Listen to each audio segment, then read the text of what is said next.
Hey everyone, it's Twitch65, and today we're going to look at Zombicide's newest game, Want It, Undead or Alive. This time, we're back in the old American West, cowboy and zombie style. Recently, this big box showed up on my doorstep, and once I got it open, this is all the stuff inside. Yeah, it's a lot of Zombicide. Today though, we're just going to focus on the core box, its contents, and what you can expect to find inside the box. Right on top is some advertising. We don't need that. What we're going to look at first is the rule book. One of the shifts in the rules for this game system versus the older systems you might be familiar with, Season 1 and Black Plague, I'm looking at YouTube in particular, is how streamlined the gameplay is. Of course, we get to keep the same actions that our actors can take, as well as the AI-controlled zombie movements. Where the new rule sets really shine, having a token to designate where spawns start every round, no dice roll, auto door openings, corpse piles for dedicated spawn points upon entering buildings, that's just a good start. Then let's add in balconies, a lesson learned from Towers in the Wolfsburg expansion set, The Black Plague. Then we have real character classes, which layer asymmetric abilities over wound differentials.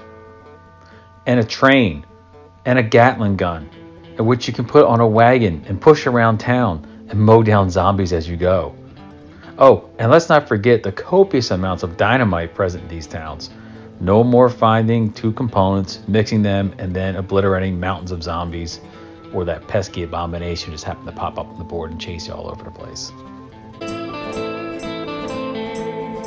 Like all the previous Zombicide games, this one comes with tons of tokens, paper chits, and highly detailed printed gaming tiles.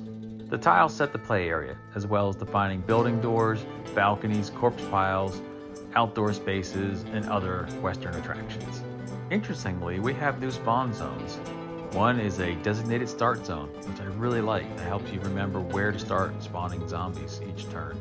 We also have a corpse pile and a standard zone, both which can be moved to the start zone or destroyed with holy water.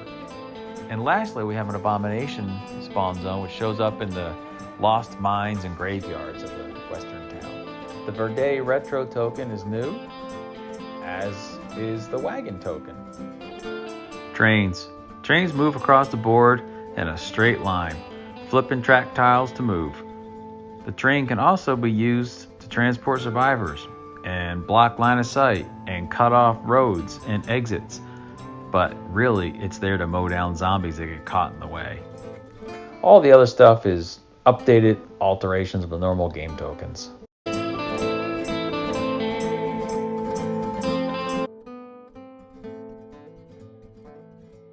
Townfolk know the town like the back of their hands, so they get to search more than once every turn. They also get the Home Defender class ability. This allows them to ignore line of sight within building zones, because, they live in town. Gunslingers get one class ability, Fanning. They get to unload one pistol with one action, rolling 6 dice and hitting on a 5+. It does require a reload, but if you have more than one in each hand, you can fan twice, then reload. That's a lot of lead going down range. Almost every Western has a bar scene where a couple of guys are slugging it out. The brawlers. And these hand-to-hand specialists get a charge class ability, which allows them to use one action to move up 2 zones and get a free melee attack action at the end of their move. They also start with 3 health instead of 2. If you're going to be punching each other in the face, you better be healthy. Lastly, we have the faithful. Not your usual spleeny religious types. Oh no. This padre and sister can dish out some destruction and really save the day. They get to use a special ability token called Verde Retro, which can be used to remove all zombie activations in one zone for 1 turn. They can also use regular water as holy water, which in game terms allows them to move or remove spawn tokens. First up, the Abomination. And we have a couple flavors of walkers. 3 dudes, 2 women,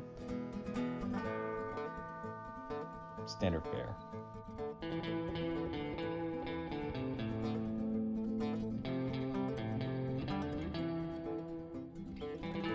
Then we have the brutes, one normal and one that looks like Cthulhu, followed by 2 runner poses.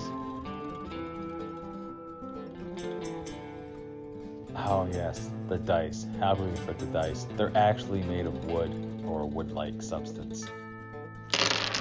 And the pips are diamonds, spades, hearts, and clubs, with the 1 being monkey-faced cowboy and 6 being a stick of dynamite.